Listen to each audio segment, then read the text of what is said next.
আসসালামু আলাইকুম। আসসালামু ওয়া রাহমাতুল্লাহি ওয়া বারাকাতুহু। জি জি। শাইখ, আমার প্রশ্নটি হচ্ছে যে কয়েকটি হাদিসের মধ্যে সমন্বয় বুঝতে পারছি না আর কি। হুম, যে হাদিসগুলোর মধ্যে কিভাবে সমন্বয় হবে, তো আমার প্রশ্নটি একটু বড়, বুঝিয়ে বলবেন ইনশাআল্লাহ। জি। হুম, প্রথম মানে কিছু হাদিস থেকে যেরকম জানা যায় যে কিছু গুনাহগার ব্যক্তি জান্নাতে প্রবেশ করবে না। হুম, তার মধ্যে যেমন আত্মীয়তা সম্পর্ক ছিন্নকারী, অহংকারী ব্যক্তি, আত্মহত্যাকারী, হুম, তারপরে হচ্ছে যে প্রতিবেশীকে কষ্টদানকারী, এরা জান্নাতে হুম, প্রবেশ করবে না, এরকম বর্ণনা পাওয়া যায়। জি, আবার আরেকটি হাদিস থেকে জানা যায় যে হচ্ছে যে যে ব্যক্তি প্রতি ফরজ সালাতে শেষে আয়াতুল কুরসি পড়ে তারা হচ্ছে হুম, মানে জান্নাতে প্রবেশ করবে, মৃত্যু ছাড়া কোনো বাধা নেই। আবার আরেকটি হুম, হাদিসে দেখা যাচ্ছে যে রাসূল সাল্লাল্লাহু আলাইহি ওয়াসাল্লাম বলছেন যে ৭০,০০০ লোক মিনা হিসেবে জান্নাতে প্রবেশ করবে, যারা জি, ঝাড়ফুঁক করবেন না, ভাগ্য হুম, নির্ণয় করবে না, এরা একটা হাদিস আছে এরকম। আবার আরেকটা হাদিস যেখানে রাসূল সাল্লাল্লাহু আলাইহি ওয়াসাল্লাম বলছেন যে ইমানদার ব্যক্তি জান্নাতে প্রবেশ করবেই, অর্থাৎ আল্লাহ তাআলা তার গুনাহগুলো ক্ষমা করে দিলে অথবা গুনার শাস্তি হওয়ার পরে জান্নাতে প্রবেশ করবে, এরকম হুম, বর্ণনা। তো জি, শাইখ, এই আমার এই এই হাদিসগুলো থেকে যেটা আমার মূলত সমস্যা সেটা হচ্ছে যে কোনো ইমানদার ব্যক্তি যদি নিয়মিত আয়াতুল কুরসিও পড়তেছেন এবং আবার হচ্ছে ওই গুনাহগুলি করতে থাকতেছেন, তাহলে জান্নাতে যাবেন না, আবার জান্নাতে প্রবেশ করবেন। তো এই ব্যাপারে আস্তাগফিরুল্লাহ। আর কি শরীয়তের বিধান কি? আর হুজুর জি, শাইখ, এটার সাথে আর একটা প্রশ্ন, সেটা হচ্ছে যে এই যে ৭০,০০০ লোক বিনা হিসেবে জান্নাতে যাবে, এই হাদিসের অন্তর্ভুক্ত এই বিষয়টা কিনা যে এটা কি নিজে নিজে ঝাড়ফুঁক করাটার কথা বলা হয়েছে নাকি অন্য কারো কাছ থেকে ঝাড়ফুঁক চাওয়ার কথা বলা হয়েছে? আর ওই যে অন্যান্য চিকিৎসা জি, পদ্ধতি মানে আমাদের অ্যালোপ্যাথিক বা হোমিওপ্যাথিক চিকিৎসা নেওয়ার সম্পর্কেও কি এখানে অনুৎসাহিত করা হয়েছে কিনা, এই ব্যাপারটা একটু বুঝিয়ে বলবেন ইনশাআল্লাহ। জি, জি, জি, জি। আসসালামু আলাইকুম। আসসালামু ওয়া রাহমাতুল্লাহি ওয়া বারাকাতুহু। পরস্পর হাদিসগুলিতে দ্বন্দ্ব মনে হচ্ছে আপনাকে, কিন্তু আপনি তার মধ্যে একটি হাদিস বললেন, সেটা দিয়ে আপনি নিজেই হয়তো স্পষ্ট করেছেন, হয়তো বুঝতে পারেননি যে সমন্বয় নেই। জি। যে হাদিসগুলিতে বলা হয়েছে যে অমক অপরাধী জান্নাতে যাবে না, লা ইয়াদখুলুল জান্নাতা কাতিউন, আত্মীয়তার সম্পর্ক বিচ্ছিন্নকারী জান্নাতে যাবে না, অমুক জান্নাতে যাবে না, অমুক জান্নাতে যাবে না, জান্নাতের সুগন্ধি পাবে না, জান্নাতের সুগন্ধি পাবে না।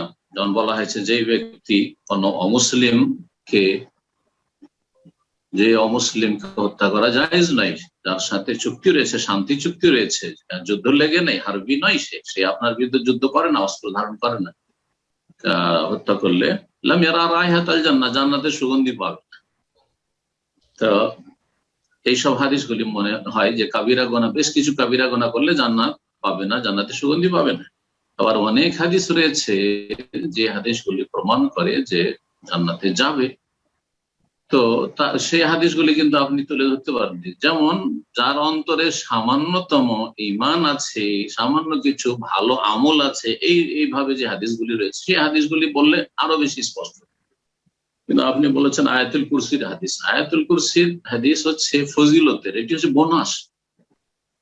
আয়াতুল কুরসি পড়াটা হচ্ছে নফল সুন্নাত কাজ, কোনো ওয়াজিব কাজ নয়।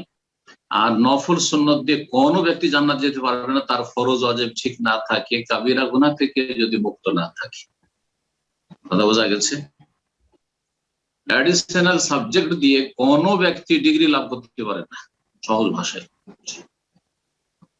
যে সাবজেক্টটা লেখাপড়া করছে, মূল সাবজেক্ট, ধরেন বাংলায় কেউ অনার্স করছে, ইংলিশে অনার্স করছে, সায়েন্সে করছে, আর কিছুতে করছে, সেই সাবজেক্টে পাস তাকে অবশ্যই করতে হবে।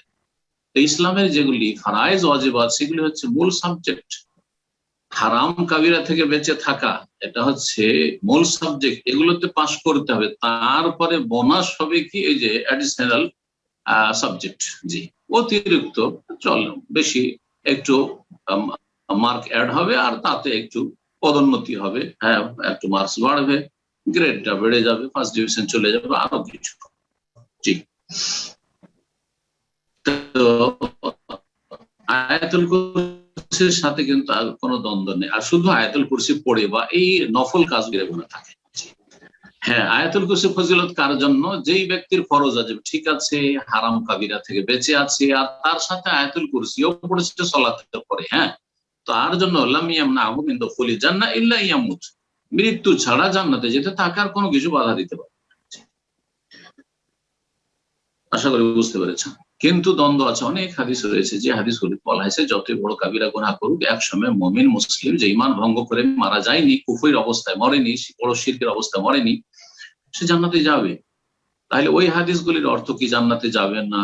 ওই হাদিসের অর্থ একটি শব্দ দিয়ে ওলামায়ে কেরাম সমন্বয় করে দিয়েছে, সেটা হচ্ছে লা ইয়াদখুলুল জান্নাতা কাতিউন দুখুলান আউয়ালিয়ান।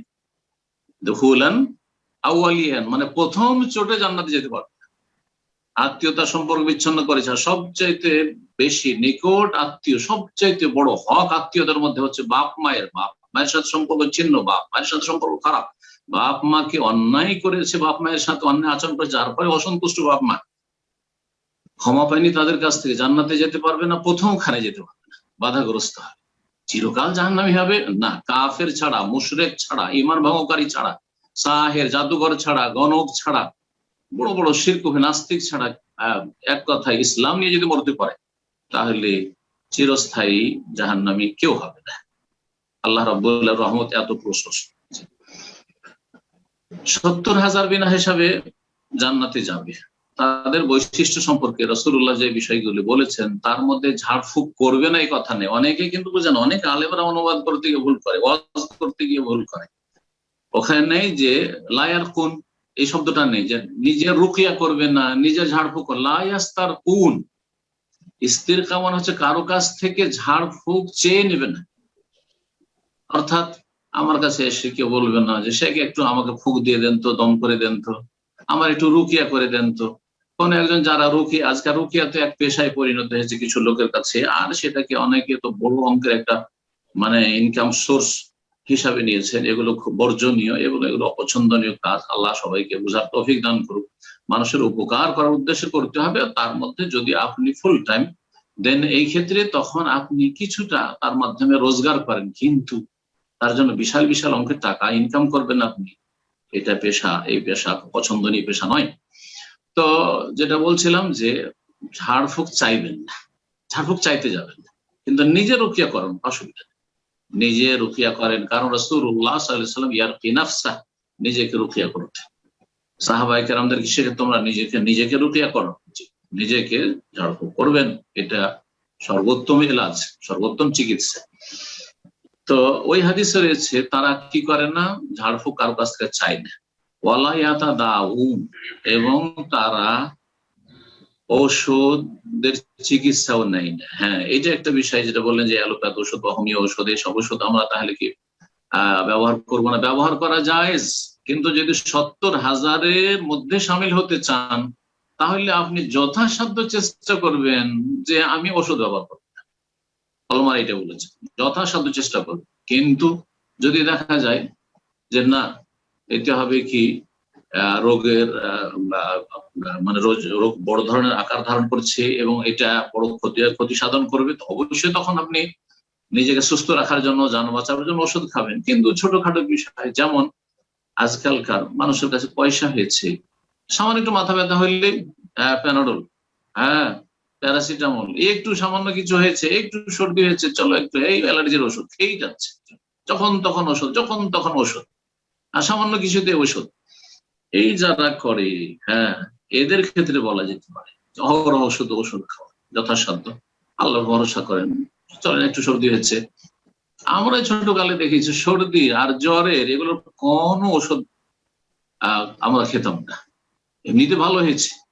কিন্তু এখন তা নয়, একটু কিছু হইলেই ওষুধ, একটু কিছু হইলেই ওষুধ। যাই হোক, বিনা হিসাবে জান্নাতে যেতে হইলে এইরকম হইতে হবে। তারপরে ওয়ালা এত ইয়ারুন, অলৌকিক কুলক্ষণ কোনো কিছুকে মনে করবে না।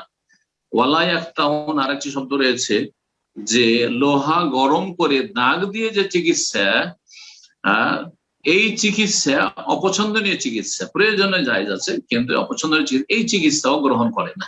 ওয়ালা রাব্বিহিম ইয়াতাওয়াক্কালুন, তারা আল্লাহর প্রতি অগাধ ভালোবাসা রাখে, তাদের ভালোবাসা সীমাহীন, অগাধ ভরসা রাখে, আস্থা রাখে আল্লাহর প্রতি। তাদের ভরসা খুব শক্ত ভরসা, মজবুত ভরসা রয়েছে আল্লাহর প্রতি ভরসা। আল্লাহর প্রতি ভরসা মানে কিন্তু কর্মহীনতা নেই।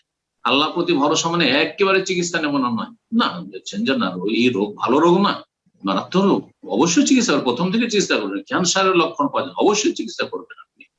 আপনার ধরেন বিপি হাই হয়ে যাচ্ছে, অবশ্যই চিকিৎসা করবেন আপনি। আপনার সুগার হাই যাচ্ছে, অবশ্যই চিকিৎসা করবেন।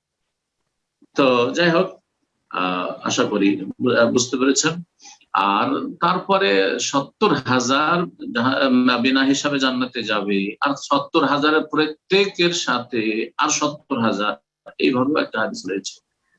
তো আল্লাহ রাব্বুল আলামিন তাদের দলে যাদেরকে শামিল করবেন তারা অনেক উঁচু স্তরের ইমানের হবেন এবং অনেক বেশি আল্লাহ রাব্বুল আলামিনের নৈকট্য প্রাপ্ত বান্দা হবেন।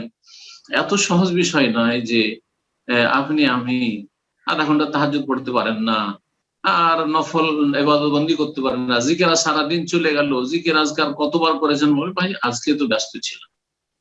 কত ঘন্টা মোবাইলকে টাইম দিয়েছেন? দিনে কমপক্ষে 5-6 ঘন্টা। আর আল্লাহর জিকির আজকার কতক্ষণ করেছেন? এটা আধা ঘন্টাও করতে পারেন। রাত্রে নির্জনে কতক্ষণ আল্লাহর সাথে আপনি চুপিসারে কথা বলেছেন, তাহাজ্জুদ পড়েছেন? তাও নেই। সালাতুদ দুহা কতটুকু আপনার? তাও নেই। তারপরে হারাম থেকে বাঁচছেন, তার আগে হারাম থেকে কতটা বেঁচে আছেন আপনি? আল্লাহর হকের ক্ষেত্রে, মানুষের হকের ক্ষেত্রে, চোখের গুনার ক্ষেত্রে, জবানের গুনার ক্ষেত্রে, ইত্যাদি ইত্যাদি। সুবহানাল্লাহ, এত সহজ মনে করলে হবে না। যদি আমরা নাজাত পেয়ে যাই, এটা আল্লাহর বড় রহমত। আমরা যদি আল্লাহর আযাব থেকে নাজাত পেয়ে যাই, এটা হচ্ছে আল্লাহর বড় রহমত। এবং আল্লাহ রাব্বুল আলামিন আমাদের গুনাহগুলি মাফ করে দিয়ে যদি জান্নাতে দিয়ে দেন, এটা আল্লাহ রাব্বুল বড় রহমত। আল্লাহ যেন আমাদেরকে নেক হায়াত দান করেন। জাযাকুমুল্লাহ খায়র।